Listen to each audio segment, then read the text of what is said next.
iniciando mais um programa Presença e Harmonia, uma realização da Ordem Rosa Cruz Amorque, grande loja da jurisdição de língua portuguesa.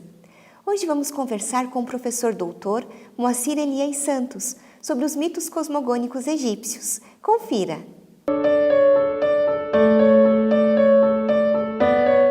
Moacir, que bom receber você de novo aqui no programa Presença e Harmonia. Obrigada por atender o nosso convite mais uma vez. Olá, Vivian, tudo bem? Eu agradeço novamente pelo convite e é sempre um prazer estar aqui contigo.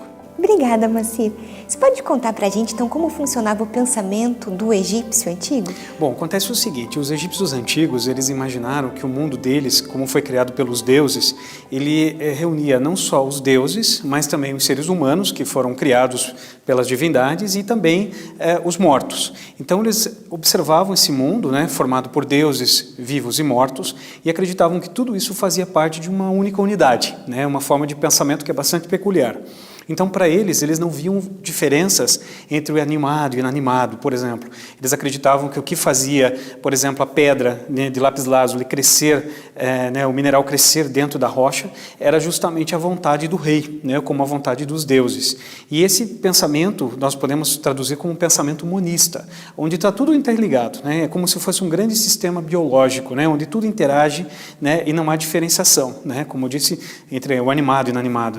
Da mesma forma, entre vivos e mortos. Para eles não viam diferenças nesse mundo que era habitado pelos vivos e no mundo que era habitado pelos mortos. Então, tudo fazia sempre parte dessa mesma unidade.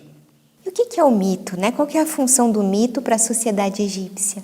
Bom, os egípcios antigos não compreendiam o que nós conhecemos que nós definimos como mito, mas isso está na base do pensamento deles, porque é um pensamento que era explicado justamente pela existência dos deuses, que estavam fazendo parte dessa unidade e que também estaria muito longe do tempo deles mesmos. Então, sempre é algo que aconteceu além da história. Então, é algo muito antigo, onde os deuses interagiram, os heróis interagiram, os homens interagiram com os deuses posteriormente. Então, isso caracteriza o mito. E o mito ele pode ser estendido como uma canção, como um hino, ele pode ser comprimido da forma de um pequeno poema. Quer dizer, então nós não temos, por exemplo, entre os mitos egípcios, uma fonte clara contando toda a narrativa. Nós sempre usamos fontes de diversas naturezas, por exemplo, fontes escritas, fontes iconográficas, para entender um pouco dessa questão do que seria esse mito para os egípcios antigos e como funcionava a sua mitologia. Os egípcios, eles elaboraram mais de um mito cosmogônico? E se sim, por quê? Bom, então o que acontece? Eles imaginaram que, como o mundo foi criado, não existia uma única maneira de explicar essa criação do mundo. Então, existiam múltiplas maneiras. Então, ao longo da história, os egípcios antigos acabaram criando diferentes versões de como o mundo teria sido criado, que, na realidade, são os chamados mitos, como você bem disse, mitos cosmogônicos, que dão origem à criação do mundo. Então, a princípio, existiam escolas teológicas, escolas onde essa forma de pensamento mitológico foi desenvolvida. A gente pode destacar algumas, por exemplo, a cidade de Heliópolis, a cidade de Hermópolis, a cidade de Mênfis, Sais, Tebas, a própria cidade de Amarna. Então, foram centros onde esses mitos foram criados. Só que o interessante é o seguinte, que esses mitos eles não eram concorrentes entre si. Como a gente for pensar que cada escola criou justamente um desses mitos para concorrer com outra. Não, na realidade, todos eles são complementares. Nós vemos a história iniciar em um ponto e terminar em outro. Então, isso que torna a narrativa tão curiosa. Se a gente começar pelo mito da cidade de Hermópolis, você pode explicar para a gente então como teria sido essa origem, o que é a Ogdoada? Pois é, o mito mais recôndito nessa sequência que a gente poderia tratar é justamente o mito que origina-se na cidade de Hermópolis. Essa cidade, por mais que o nome seja grego, ela se refere diretamente ao local onde era cultuado o deus Tóti, o deus da escrita, que ele foi associado junto com, na mitologia grega, com Hermes. Então, por isso, Hermópolis, a cidade de Hermes. Mas o que acontece? Nessa cidade teria dado início a esse processo de criação a partir de 4 casais de divindades, que nós chamamos de Ogdoada. Como é que nós vamos saber exatamente de onde veio a Ogdoada? Na realidade, existe um papiro chamado Papiro Leiden 350, que foi comprado pelo Museu de Leiden, de J. Anastasi, e esse papiro acabou dentro da coleção do museu.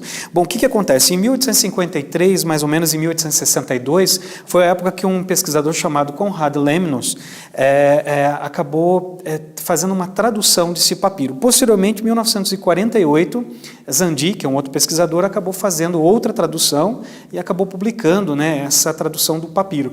E ele nos explica o seguinte, que existiam então esses casais, né, de deuses, quatro deuses com cabeças de sapo e 4 deusas com cabeças de cobra, que na realidade viviam dentro do oceano cósmico, ou melhor, eles personificavam o que seria o oceano cósmico para os egípcios. Então, eles eram em número de 8, né? Então por isso Ogdoada, e quando nós traduzimos os nomes deles, eles têm sempre algum significado. Por exemplo, o primeiro deles, Num e Naunet. Né? Num é o oceano cósmico, ele próprio representa essas águas caóticas que faziam parte desse universo egípcio. Daí nós temos Rehu e Rehet, que eles representam o líquido infinito. Então você está vendo um líquido infinito, quer dizer, um espaço infinito. Daí nós vamos ter Ket e Keket, que representam o escuro, quer dizer, então é o líquido infinito na escuridão. E por fim nós temos Amon e Amunet, né? Esse casal por último vai personificar o oculto. Então na realidade é o líquido infinito escuro que está oculto. Então eles materializavam o início de tudo, o início da criação. Né? Então a partir do momento que esses deuses, né, eles começaram a se movimentar, eles deram origem de um mundo totalmente inerte a um mundo dinâmico. Isso que foi bastante curioso, porque eles representavam essa força geradora. Agora, o que é curioso se a gente observa a iconografia desses deuses, né? Como eu mencionei, com cabeças de sapo e com cabeças de cobra. São animais do meio aquático egípcio. Né? A gente pode imaginar um sapo pulando na água e o movimento que esse sapo causa na água, da mesma forma que uma serpente, quando ela se move na água, ela também causa uma certa oscilação. Então foi através dessa representação que os egípcios imaginaram que esses deuses se agitaram dentro desse Num, desse oceano cósmico, e deram origem ao processo de criação. E depois a gente tem então o mito da cidade de Heliópolis. Você pode contar para nós um pouquinho, ele se completa com esse da cidade de Hermópolis? Sim, o mito de Heliópolis ele é igualmente importante. Esse mito, na realidade, ele está presente também num papiro chamado Bremenhind. Né? Esse papiro ele pertenceu a um sacerdote chamado Nasmin. Esse sacerdote, então, redigiu o papiro, né, ou andava com esse papiro, e aí o que acontece? Ele acabou parando no Museu Britânico. Então, Wallis Budge, que foi curador da seção egípcia do Museu Britânico, fez a primeira tradução. Posteriormente, Raimund Faulkner, que foi um grande egiptólogo também, em 1933, ele fez uma segunda tradução desse papiro. E esse papiro traz um texto que é bastante curioso, que é chamado Livro para Derrubar a Pep. A Pep é uma serpente extremamente temida pelos egípcios antigos, porque ela representa as forças do caos. Né? Ela vivia no Duat, né, no mundo inferior, né, e tentava, inclusive, atrapalhar Ra durante a sua viagem pelas horas noturnas, né, do outro mundo. E, a partir daí, esse texto, ele vai contar justamente o que acontecia. Eu trouxe, inclusive, um pedaço do texto, se você me permite efetuar a leitura, que ele traz uma tradução desse texto. Né? Ele se chama assim, então, o livro para conhecer as criações de Ra e destruir a Pep. Para recitar, né, como diz o papiro. Né? Saudações, Senhor de tudo. Quando eu surgi em meu ser. Eu surgi na forma de Kepri, que apareceu na primeira ocasião. Kepri é justamente o escaravelho, que é o sol nascente, né? A primeira forma do Deus Sol. Eu surgi porque era o mais antigo que os deuses primordiais, que eu mesmo produzi. E o meu nome era mais antigo que o deles, em tempos primordiais. Eu fiz o que desejei nessa terra e eu os fiz nascer. Eu guspi Shu e expectorei Tefnut. Eu usei minha própria boca e a magia era meu nome. Então, nessa primeira parte do texto é curioso porque mostra a vontade desse Deus criar e ele sendo o primeiro, o mais velho dos deuses, quer dizer, aquele que criou a todos. E aí o papiro continua. Eu fiz todos os deuses a partir de Meubá. Eu criei alguns deles no Num, como grande inerte, antes ainda que eu não havia encontrado um local para ficar em pé. Shu e Tefnut deram origem a Jeb-Nut, Jeb-Nut deram origem a Osíris, Set, Horus o Velho, Ísis e Neftis. Então, esse papiro é extremamente importante porque ele vai contar exatamente qual que foi esse processo de criação. Emergindo do Num, saiu Atum, o deus primordial. Então Atum é a forma noturna do sol. Lembra que eu tinha comentado contigo agora há pouco a respeito de que os deuses da Ogdoada estavam na escuridão? Pois é, então quando esse primeiro deus emergiu no monte primordial, o monte de forma piramidal, ele se firmou em cima desse monte e aí deu origem à criação dos demais deuses. O papiro é bem claro, ele diz, eu cuspi Shu e expectorei Tefnut. Então, o deus do ar e a deusa da umidade, eles foram literalmente cuspidos, né, e expectorados pelo Deus Criador. A partir do momento que o ar e a umidade entrarem em contato, eles vão gerar justamente outros dois deuses, que vai ser Nut, o céu, e Geb, a terra.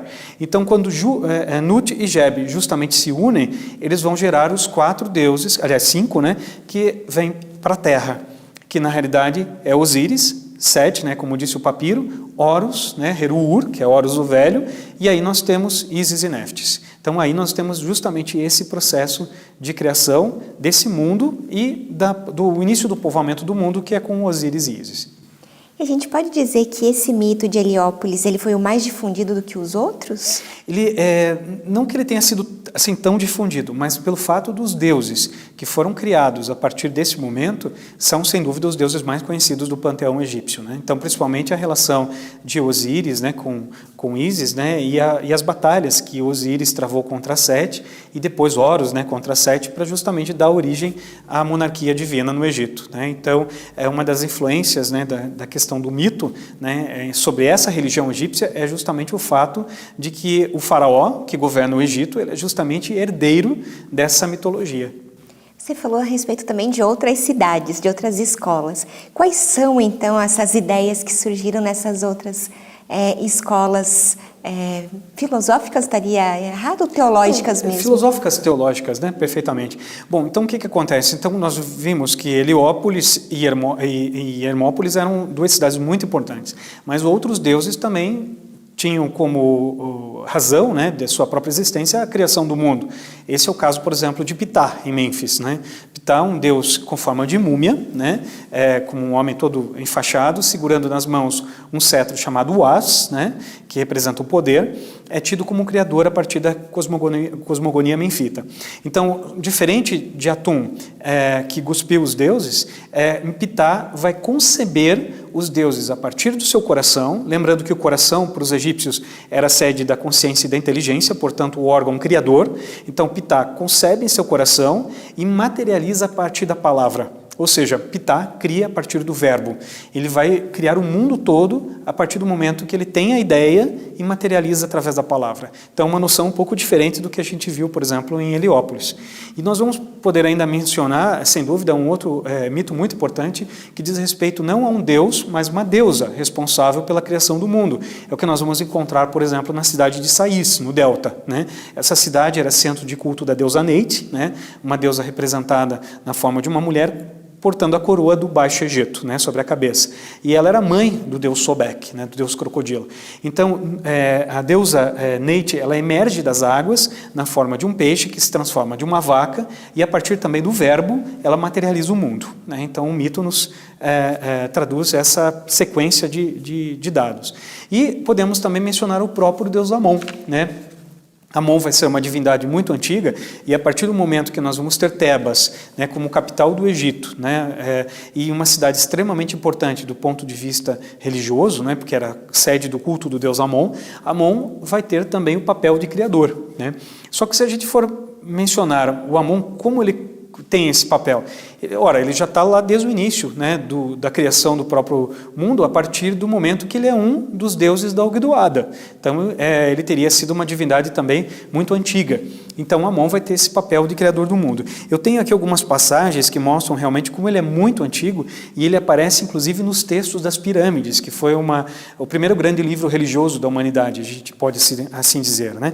Então, por exemplo, no texto das pirâmides, o 399A, é o chamado hino canibal. É um hino bem interessante, onde o faraó Unas, né, vai literalmente devorar os deuses para se beneficiar da energia desses deuses e da vitalidade desses deuses para continuar vivo no outro mundo, né? Então é interessante que ele devora todos os deuses, só não devora Amon, né? Ele diz assim: senta-se junto com ele cujo nome está oculto. Então, os outros deuses são devorados, mas Amon permanece sentado junto ao faraó Unas. Um outro texto, o das pirâmides, o 177, 8a, ele diz assim: o faraó Neferkarre, como um grande falcão sobre o salão daquele cujo nome está oculto. Novamente, o nome oculto se refere a Amon. Então, a gente percebe que ele é um deus muito antigo e que também seria o grande responsável, né?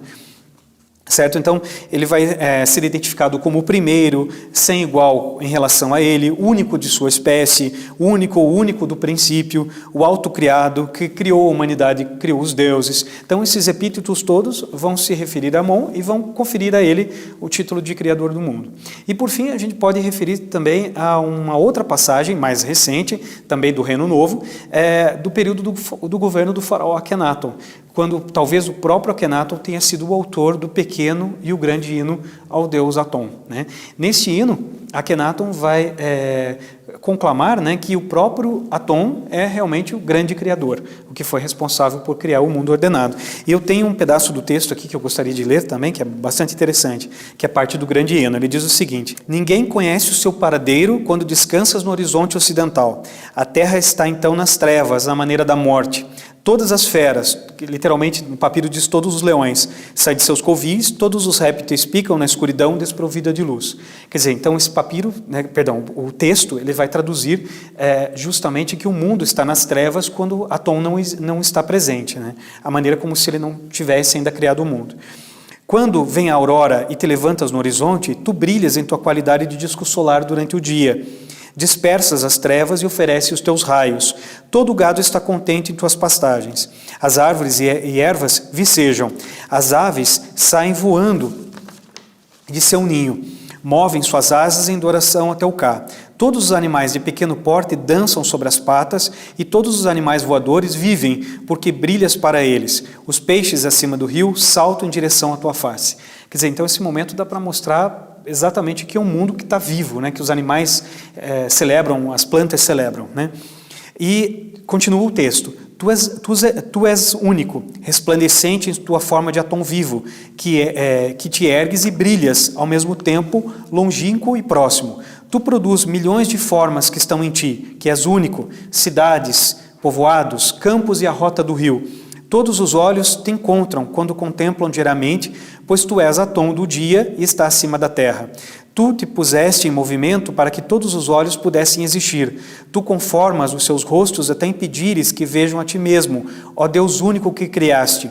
A terra vem à existência por tua agência, já que crias pessoas. Quando te levantas, elas vivem. Quando repousam, elas morrem.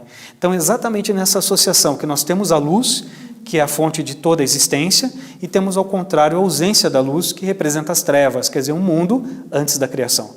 Então, Akenaton concebeu o mundo, né, a partir da própria existência de Atom. E o mito da destruição da humanidade, ela também tem relação com esse conjunto de mitos que a gente conversou? Bom, na realidade esse mito ele vai ser a consequência do que teria acontecido quando a humanidade já não respeitava mais os grandes deuses, né? O mito nos conta que Ra, o deus do sol, já estava bastante aborrecido, envelhecido, então as pessoas não tinham mais o devido respeito com ele e, muito aborrecido por essa situação, Ra resolve destruir a humanidade. Então o que acontece? O mito nos conta que ele resolveu pedir que sua filha Ator viesse à Terra, né, justamente para colocar um fim na humanidade. E Ator, quando chega à Terra, ela assume uma segunda forma, que é a forma de Sekhmet, a deusa com cabeça de leoa, e ela proporciona uma verdadeira carnificina. Então ela resolve atacar os povoados, as cidades e destruir a todos, né, matando toda a população. Só que Ra, temeroso que realmente a Terra se acabasse, né, que não existissem mais os seres humanos, resolve ter uma ideia. Ele manda então que seus emissários fossem à região do sul, do Egito, na Núbia, e buscassem um corante de cor vermelha e que tingissem com esse corante 100 mil cântaros de cerveja. E pediu para que depois que essa cerveja fosse preparada e devidamente tingida, que toda aquela carga fosse derramada num local onde Sekhmet atacaria no dia seguinte. Então, o que os emissários de Ra fizeram? Exatamente o que ele mandou, e tinha tanta cerveja espalhada que parecia um mar de sangue.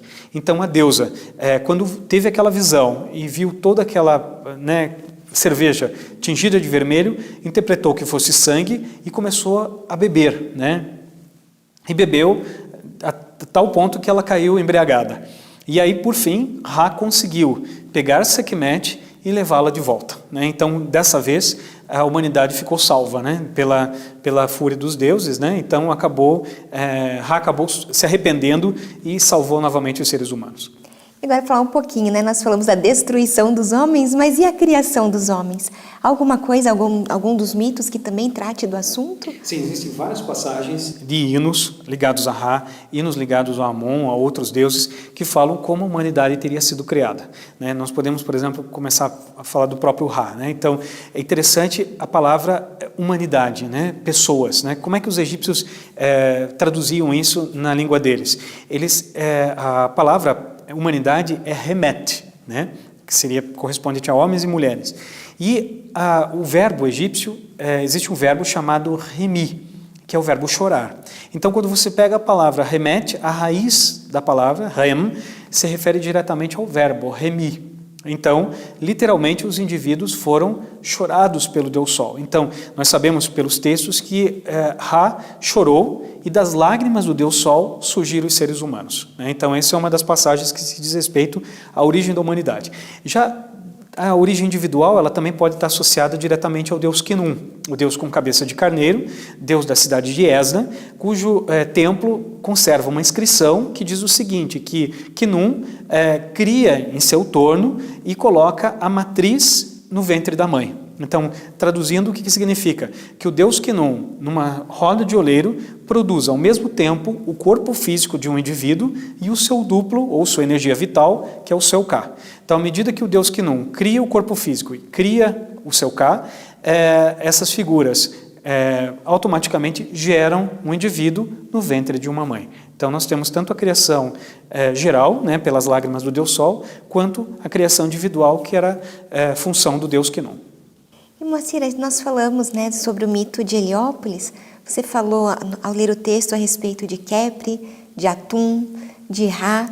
Você pode, né, nos explicar diferenças entre essas três divindades que estão associadas à criação? Se são três divindades, separadas ou não? Na realidade, esses três deuses, Atum, Khepri e Ra, são três manifestações do próprio Deus Sol. Os egípcios acreditavam, por exemplo, que existiam as formas e as transformações. As formas eles utilizavam uma palavra chamada Iru, né, para as formas. E a palavra Keperu se refere a transformações.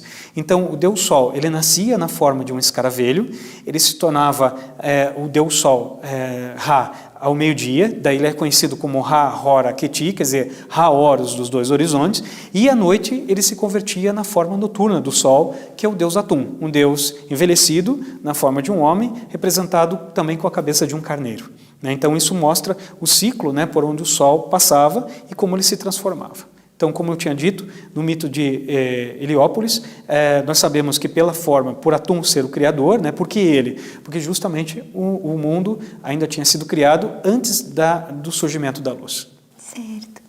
E esse mesmo mito, você nos leu o título dele, seria também para derrotar a serpente Apep. E ela consegue ser derrotada nesse momento da criação do mundo? Como que será visto pelos egípcios? Na realidade, a serpente, quando ela aparece geralmente nos livros associados ao Amduat, né, que são livros que tratam da vida, da passagem do Sol pelo outro mundo, né?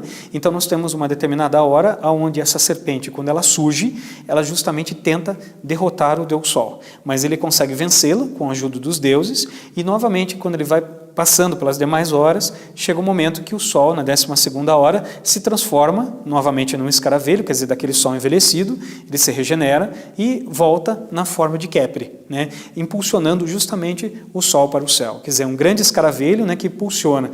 Esse escaravelho nós vamos encontrar pintados junto de cabeceiras de sarcófagos, vamos encontrar em máscaras funerárias, vamos encontrar também representados em cenas do Livro dos Mortos e outros livros religiosos também.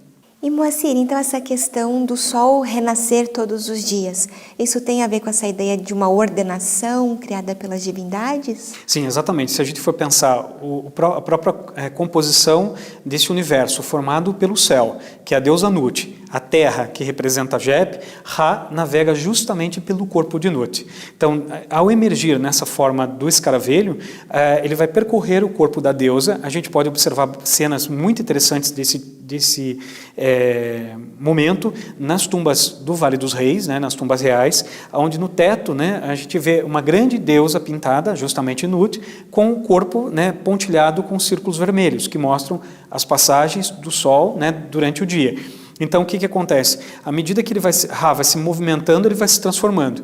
Então, o que acontece? À noite, né, às 6 horas da tarde, né, quando começa a entardecer, os egípcios acreditavam que a deusa Nut engolia novamente o sol. Né? Então, ele era parido pela manhã, na forma de Kepri, e à noite ele era engolido pela deusa. Então, se a gente for pensar nessa configuração do próprio mundo, a deusa Nut estaria com as pernas e os pés apoiados na região oriental, né, no leste, e estaria com as mãos e os braços voltados para a região ocidental, portanto, o oeste. Então, o Ra navegaria pelo seu corpo e, novamente, seria engolido durante a noite.